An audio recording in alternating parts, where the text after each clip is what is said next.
नमस्कार, स्वागत है आप सभी का। मैं हूं आपके साथ सपना। राष्ट्रपति द्रौपदी मुर्मू 2 दिवसीय दौरे पर मंगलवार को पटना पहुंची। बापू सभागार में वो पीएमसीएच के शताब्दी समारोह में चीफ गेस्ट के रूप में शामिल हुई। कार्यक्रम में 3000 से ज़्यादा डॉक्टर्स को सम्मानित किया गया। कार्यक्रम को संबोधित करते हुए नीतीश कुमार ने बगैर नाम लिए लालू राबड़ी के शासन पर तंज कसा। उन्होंने कहा वो लोग कुछ काम नहीं कर रहे थे, उन लोगों ने शिक्षा, स्वास्थ्य, महिलाओं के लिए कुछ भी नहीं किया। हमने महिलाओं के लिए काम किया, हर वर्ग के लिए काम किया। केंद्र का भी सहयोग मिलता रहेगा, बिहार बहुत आगे बढ़ेगा।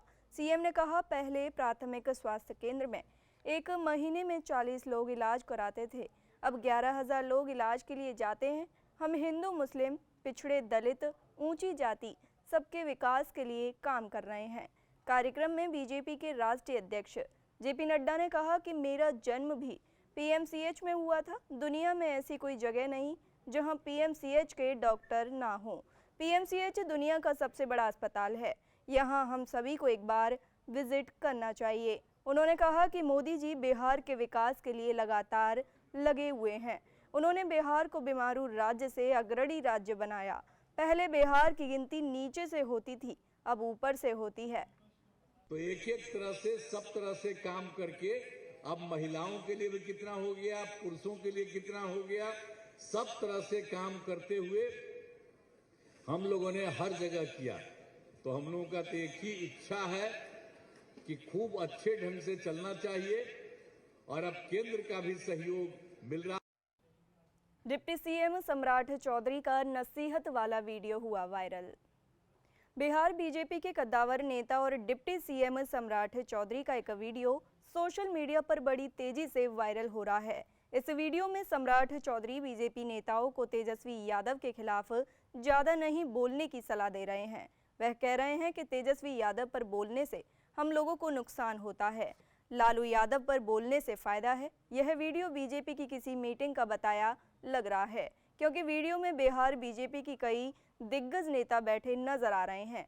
वीडियो में सम्राट चौधरी के पास में ही केंद्रीय मंत्री गिरिराज सिंह भी बैठे हैं। जब सम्राट चौधरी उन्हें समझाते हैं तो वह हाथ जोड़े नजर आ रहे हैं। जानकारी के मुताबिक यह वीडियो भागलपुर का है। सोमवार 24 फरवरी को पीएम मोदी की सभा के बाद बिहार बीजेपी के नेता एक साथ बैठे हैं, जिसमें सम्राट चौधरी की ओर से उनको यह निर्देश दिया गया है। आरजेडी नेता प्रियांशु कुशवाहा ने इस वीडियो को एक्स पर शेयर किया है। वीडियो शेयर करते हुए उन्होंने लिखा, ये तेजस्वी का खौफ है, खौफ बरकरार रहना चाहिए। भाजपाइयों के बोतलेबाजी से लालू जी का कद कम नहीं होगा। भाजपा में लालू जी को गाली देने कई नेता आगे आए और यही खफके खत्म हो गए। चिराग पासवान का विपक्ष पर हमला। लोक जनशक्ति पार्टी रामविलास के राष्ट्रीय अध्यक्ष सह केंद्रीय मंत्री चिराग पासवान ने लालू यादव के बयान पर प्रतिक्रिया देते हुए कहा कि आजकल विपक्ष की आदत बन गई है आरोप लगाना और भाग जाना। जनता सब देख रही है और इस आधार पर फैसला करती है। एक झूठ बोलने वाले मुख्यमंत्री दिल्ली में भी थे, जिन्होंने बड़े बड़े वादे किए थे। क्या किया जनता ने उनके साथ? 10 साल बाद दिल्ली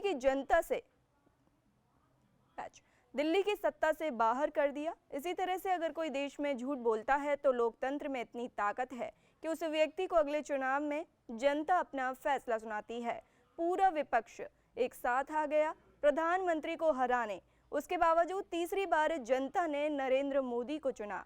वहीं प्रधानमंत्री के द्वारा नीतीश कुमार को लाडला मुख्यमंत्री कहने पर कहा, विपक्ष के पास जब कोई मुद्दा नहीं बचता है तो वह व्यक्तिगत आरोप प्रत्यारोप की राजनीति करते हैं। यह गलत है। वहीं सीएम नीतीश के बेटे राजनीति में एंट्री को लेकर कहा, यह फैसला एक व्यक्ति विशेष के लिए है, मेरी समझ से परे है, क्योंकि बाकी के लोग उत्साहित हैं, आएंगे तो हम लोग स्वागत जरूर करेंगे। एशिया का सबसे पुराना रेल कारखाना जमालपुर रेल कारखाना के दिन अब बहुरेंगे। केंद्रीय मंत्री सह मुंगेर सांसद लल्लन सिंह की पहल पर जमालपुर रेल कारखाना आने को रेल मंत्री तैयार हो गए हैं, जिससे लोगों में रेल कारखाना के अच्छे दिन आने की आस लगी है।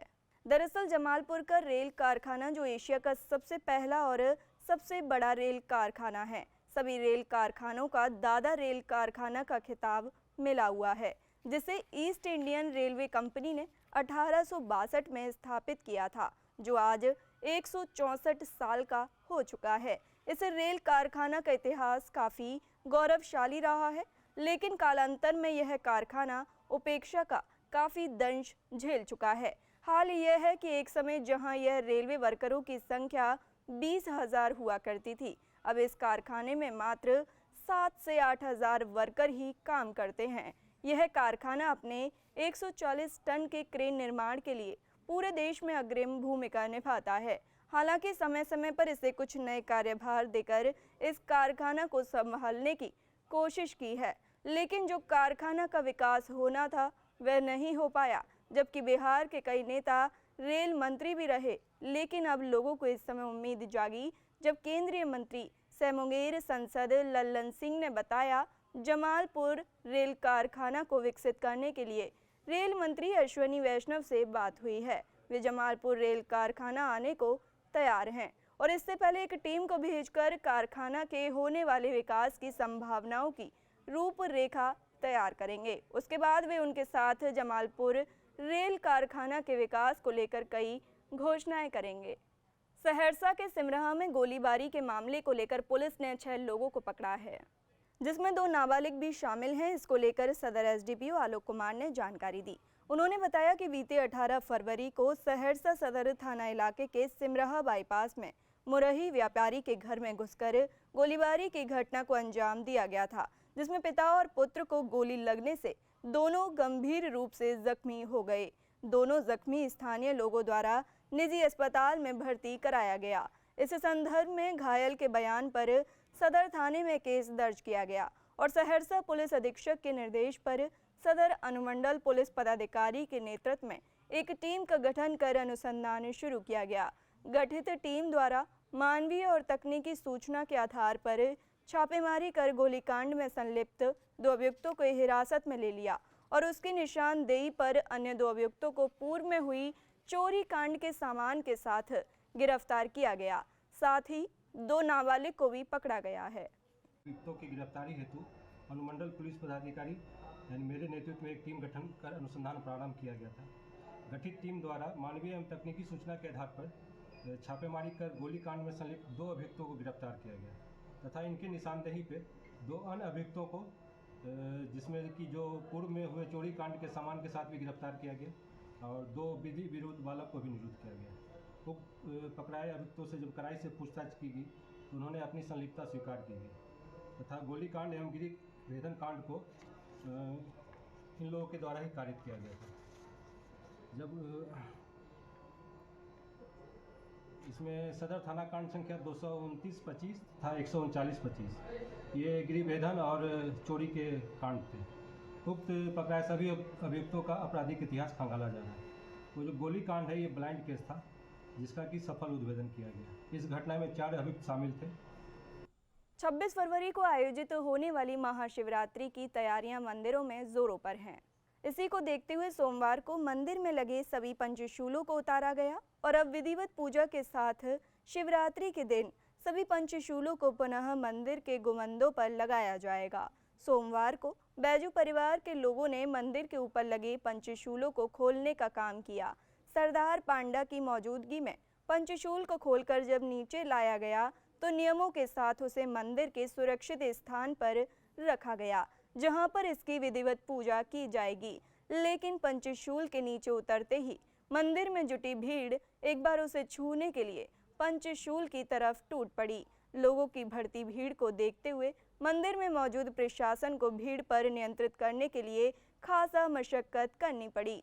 मालूम हो कि हर वर्ष शिवरात्रि से पहले देवघर के वैद्यनाथ धाम स्थित शिव मंदिर और माता पार्वती मंदिर के ऊपर गुंबद में लगे पंचशूल को नीचे उतारा जाता है और फिर विधिवत पूजा के बाद शिवरात्रि के दिन दोबारा मंदिर के गुंबद पर पंचशूल को लगाया जाता है।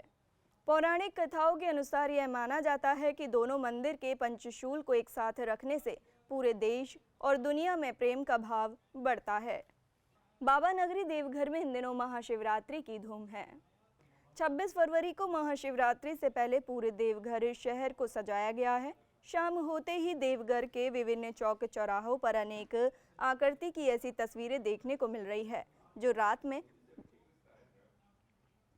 जो रात में बल्ब की रोशनी में देवघर शहर की खूबसूरती को लेकर चार चांद लगा रहा है। इस वर्ष यह सजावट जिला प्रशासन और राज्य सरकार की पर्यटन विभाग के द्वारा की जा रही है, क्योंकि पहली बार देवघर में निकलने वाली भव्य शिव बारात को शिव बारात समिति नहीं बल्कि जिला प्रशासन आयोजित करेगा। इसलिए इस वर्ष जिला प्रशासन अपनी ओर से बेहतरीन इंतजाम करने में जुटे हुए हैं।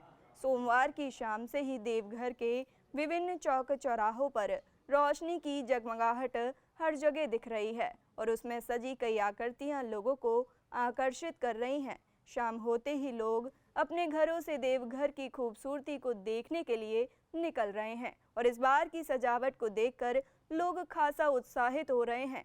स्थानीय लोगों ने बताया कि पिछले कई वर्षों के बाद इस तरह की तैयारी देवघर में देखने को मिल रही है। देवघर के बजरंगी चौक टावर, चौक आज़ाद, चौक बाजला चौक सहित विभिन्न चौक चौराहों पर लाइटों से सजे तोरण द्वार बनाए गए हैं और उसमें कई खूबसूरत आकृतियां बनाई गई हैं, जो लोगों को काफ़ी अच्छा लग रहा है।